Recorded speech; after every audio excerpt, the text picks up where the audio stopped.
আগামী নির্বাচন আরও কঠিন হবে, অনেক ষড়যন্ত্র চলছে এবং অদৃশ্য শক্তি সক্রিয়, এমন মন্তব্য করেছেন বিএনপির ভারপ্রাপ্ত চেয়ারম্যান তারেক রহমান। রাষ্ট্র কাঠামো সংস্কারে ৩১ দফা বিষয়ে চট্টগ্রাম বিভাগীয় কর্মশালায় এসব কথা বলেন তিনি। কিছু নেতাকর্মীর আচরণে দলের ইমেজ ক্ষতিগ্রস্ত হচ্ছে উল্লেখ করে তাদের সংযমী হওয়ার আহ্বানও জানান তারেক রহমান। নুডলস খান নাই তো নুডলসই খান নাই।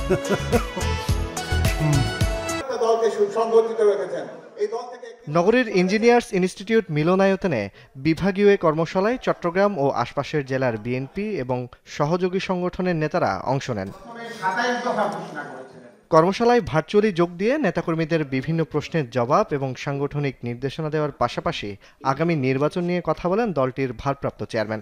যদি আমাদের প্রধান রাজনৈতিক প্রতিপক্ষ থাকতো, মাঠে থাকতে পারত, সেক্ষেত্রে নির্বাচন যতটুকু কঠিন হতো, আমি মনে করি নির্বাচন আগামী দিনে আরো কঠিন, তারা দুর্বল হয়ে যেতে আরো কঠিন। এখানে অনেক ষড়যন্ত্র চলছে এবং অনেক অদৃশ্য শক্তি আপনার বিরুদ্ধে কাজ করছে। এই ষড়যন্ত্রকে উতরে যদি আসতে হয়, আমাদেরকে ধৈর্যর পরিচয় দিতে হবে, আমাদেরকে ধৈর্যশীল হতে হবে, আমাদের আচরণ সেরকম হতে হবে।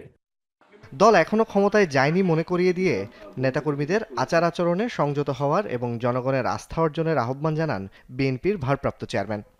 ৫ তারিখের পরে একটি অদ্ভুত নতুন একটি অনুভূতি এসছে। কি মনে হচ্ছে যে আমরা বোধহয় সরকার গঠন করে ফেলেছি।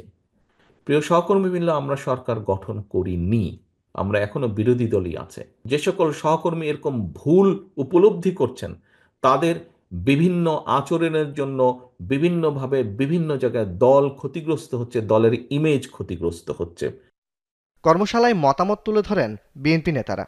গত 15-16 বছর যে এক ব্যক্তির শাসনে ফ্যাসিবাদ, এক দলের শাসনে কর্তৃত্ববাদ, একজনের সরকার, এখান থেকে আমাদের সরে আসা প্রয়োজন।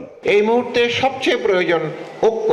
ঐক্য ছাড়া দেশের সার্বভৌমত্ব রক্ষা করা যাবে না। জনগণকে বোঝানো যে আমাদের নির্বাচনী রোডম্যাপ ঘোষিত হয়ে গেছে, বিএনপি নির্বাচনের পথে হাঁটছে, আপনারাও শামিল হন। জোবায়েদ ইবনে শাহাদাত, যমুনা নিউজ, চট্টগ্রাম।